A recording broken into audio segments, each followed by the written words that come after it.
تعبیر T V دیکھنے والے تمام معزز دوستوں کو میری طرف سے السلام علیکم۔ دوستو، اسلامی تاریخ سے لبریز ایک ملک جس کے باشندے انتہا کی طاقت رکھتے ہیں، قدرتی وسائل سے مالا مال اور اپنی جغرافیائی اہمیت کی بدولت پوری دنیا کی تجارت کو چند منٹوں میں معطل کرنے کی صلاحیت رکھنے والا یہ ملک ہے یمن۔ مشرق وسطیٰ میں یمن کو عربوں کی اصل سرزمین مانا جاتا ہے۔ اسلام کی آمد سے قبل دنیا میں عیسائیت کا غلبہ تھا۔ مکہ کے قریب ایک طاقتور مسیحی ریاست حبشہ مانی جاتی تھی، جو آج کل ایتھوپیا کے کچھ حصوں پر مشتمل ہے۔ حبشہ میں اس وقت ایک مسیحی بادشاہ ابراہا کی حکومت تھی، جس نے 525 عیسوی میں یمن پر حملہ کر کے اسے اپنی سلطنت کا حصہ بنا لیا۔ ابراہا مسیحیت کا پرجوش حامی تھا۔ اس نے یمن کے دارالحکومت صنعا میں ایک عظیم الشان گرجا تعمیر کروایا۔ مکہ میں لوگ کعبہ کی زیارت کے لیے بڑی تعداد میں آتے تھے، جبکہ صنعا میں آمد و رفت نہ ہونے کے برابر تھی۔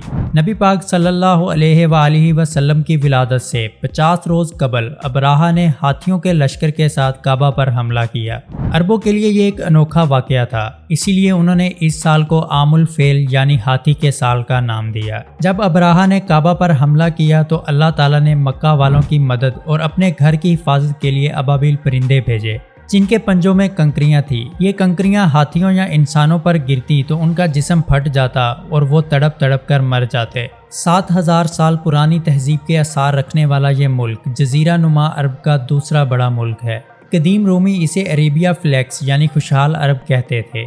7ویں صدی میں اسلام کی آمد کے بعد یمن اسلامی تعلیم کا اہم مرکز بن گیا۔ آج کل امریکہ، برطانیہ اور دیگر طاقتیں وقتاً فوقتاً یمن پر حملہ کرتی ہیں، لیکن یمن ہر مظلوم مسلم ملک کے ساتھ مضبوطی سے کھڑا نظر آتا ہے۔ یمن میں خانہ جنگی کیوں جاری ہے؟ حوثی باغی کون ہیں اور یہ اتنے طاقتور کیسے ہیں کہ نہ سعودی عرب انہیں قابو کر سکا اور نہ ہی امریکہ؟ آج کی اس ویڈیو میں ہم یمن کے بارے میں دلچسپ معلومات شیئر کریں گے، لیکن آگے بڑھنے سے پہلے میری آپ سے گزارش ہے کہ اگر آپ نے ابھی تک تعبیر ٹی وی کو سبسکرائب نہیں کیا تو فوراً سبسکرائب کر لیں اور نوٹیفیکیشن بیل دبا دیں تاکہ ہماری نئی ویڈیوز آپ تک بر وقت پہنچتی رہیں۔ دوستو، یمن ان چند ممالک میں سے ہے جنہوں نے صدیاں گزر جانے کے باوجود اپنا نام برقرار رکھا۔ یمن، جس کا مطلب خوشی یا برکت ہے، آج ریپبلک آف یمن کے نام سے جانا جاتا ہے۔ 2025 تک اس ملک کی آبادی تقریباً 3 کروڑ 60 لاکھ ہے، جو اسے دنیا کا 47واں بڑا ملک بناتی ہے۔ 5,27,968 مربع کلومیٹر کے رقبے کے ساتھ یہ دنیا کا 49واں بڑا ملک ہے۔ تیل، گیس اور معدنی وسائل سے مالا مال ہونے کے باوجود یمن عرب ممالک میں سب سے غریب ملک ہے۔ مشرق وسطیٰ میں جزیرہ نما عرب کے جنوبی کنارے پر واقع یہ ملک شمال میں سعودی عرب، مشرق میں عمان، جنوب میں بحر عرب اور مغرب میں بحر احمر سے گھرا ہوا ہے۔ اس کی تقریباً 2000 کلومیٹر طویل ساحلی پٹی ایریٹیریا، جبوتی اور صومالیہ سے ملتی ہے۔ دارالحکومت صنعا، جو 40 لاکھ سے زائد آبادی کا حامل ہے، یمن کا سب سے بڑا اور قدیم شہر ہے۔ یمن آج غربت کا شکار ہے۔ اس کی تقریباً 60% آبادی غربت کی لکیر سے نیچے زندگی گزار رہی ہے۔ ہمسایہ ممالک کے مقابلے میں یمنیوں کا طرز زندگی کافی سادہ ہے۔ اس کے باوجود یمن کے روایتی علاقوں میں شادیوں کے پروگرام 21 دن تک جاری رہتے ہیں۔ شراب پر مکمل پابندی ہے، عورتوں کے لیے حجاب لازمی ہے اور خواتین کی تصویر بنانا غیر قانونی ہے۔ جب بات بلند عمارتوں کی ہوتی ہے تو لوگ دبئی، نیو یارک یا سنگاپور کا سوچتے ہیں، لیکن یمن کے شہر شبام کو دنیا کا پہلا اسکائی اسکریپر سٹی مانا جاتا ہے۔ اس کی 7000 سال پرانی تاریخ ہے اور یہاں 500 سے زائد مٹی و گارے سے بنے 11 منزلہ عمارتیں ہیں۔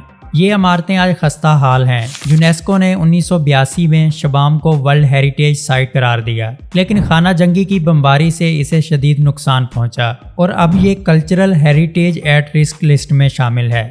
دوستو، یمن کے 200 جزائر میں سے 15 جزائر بڑے اور اہم ہیں، جن میں سکوٹرا سب سے نمایاں ہے۔ یہاں ڈریگن بلڈ ٹری پایا جاتا ہے، جو چھتری نما ہے اور ادویات میں استعمال ہوتا ہے۔ یہ منفرد درخت دنیا میں صرف سکوٹرا پر ہی اگتا ہے۔ یمن میں شرعی قانون نافذ ہے۔ چوری کی سزا ہاتھ کاٹنا اور اسلام کے خلاف بات کرنے کی سزا زبان کاٹنا ہے۔ یمن کی 99.9% آبادی مسلم ہے، جن میں 65% سنی اور 35% شیعہ ہے۔ غیر مسلم اقلیت، جو چند سو افراد پر مشتمل ہے، زیادہ تر غیر ملکی ہیں جو حالات کی وجہ سے یہاں پھنس گئے ہیں۔ صنعا دنیا کے قدیم ترین شہروں میں سے ایک ہے، جسے کہا جاتا ہے کہ حضرت نوح علیہ السلام کے بیٹوں میں سے ایک نے بسایا۔ حیرت کی بات ہے کہ عربی نسل قریش اور انصار قبائل کا تعلق بھی یمن سے تھا، جو بعد میں سعودی عرب منتقل ہوئے۔ یمنی اپنے کلچر کے تحت خنجر رکھتے ہیں جو ان کی شناخت کا حصہ ہے۔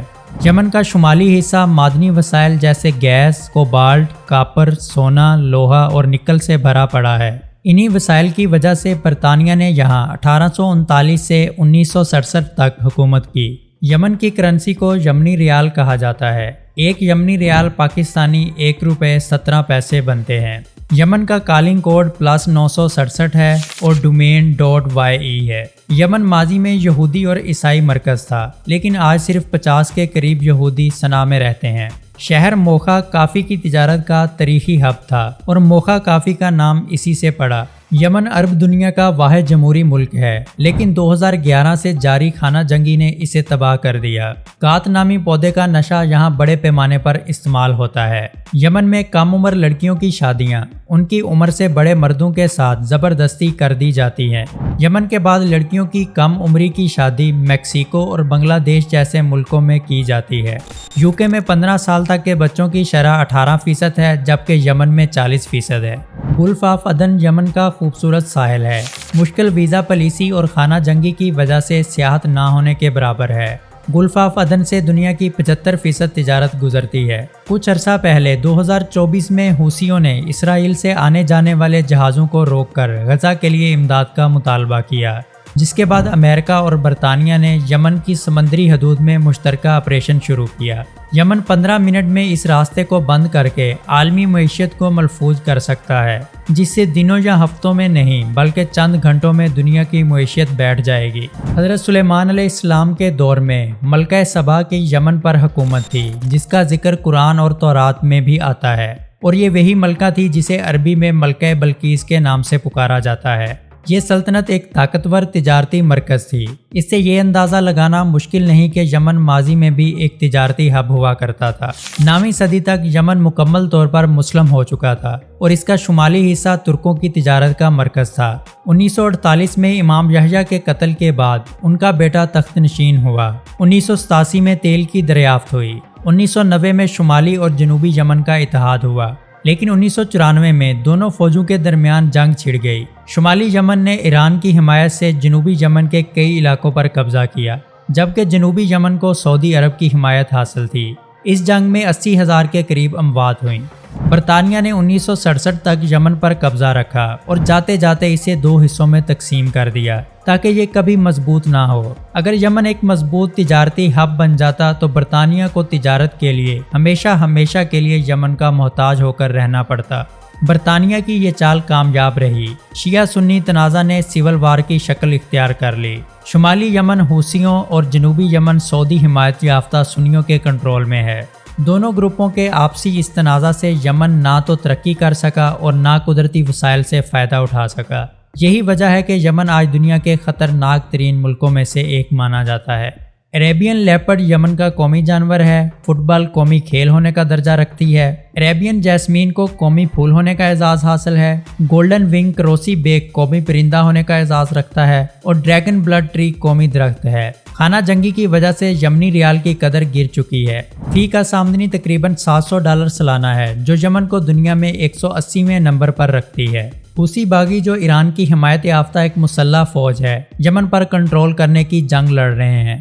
انہوں نے کئی بار ابوظہبی اور سعودی تیل کے کنووں پر حملے کیے ہیں، جس کی وجہ سے سعودی عرب نے یمنی ورکرز کو نکال دیا اور بارڈر پر سخت پابندیاں لگائیں تاکہ غیر قانونی نقل مکانی کو روکا جا سکے۔ دوستو، یہ تھی یمن پر ہماری معلوماتی اور تفریحی ویڈیو۔ اگر آپ کو یہ پسند آئی ہو تو اسے فیس بک اور واٹس ایپ پر اپنے دوستوں کے ساتھ ضرور شیئر کریں تاکہ وہ بھی اس معلوماتی اور تفریحی ویڈیو سے لطف اندوز ہو سکیں۔ ویڈیو لائک کر کے چینل کو بھی سبسکرائب کر لیں۔ اگلی ویڈیو میں ایک نئے ملک کی معلوماتی ویڈیو کے ساتھ ملاقات ہوگی۔ تب تک اپنے دوست طاہر نذیر کو اجازت دیں۔ اللہ حامی و ناصر ہو۔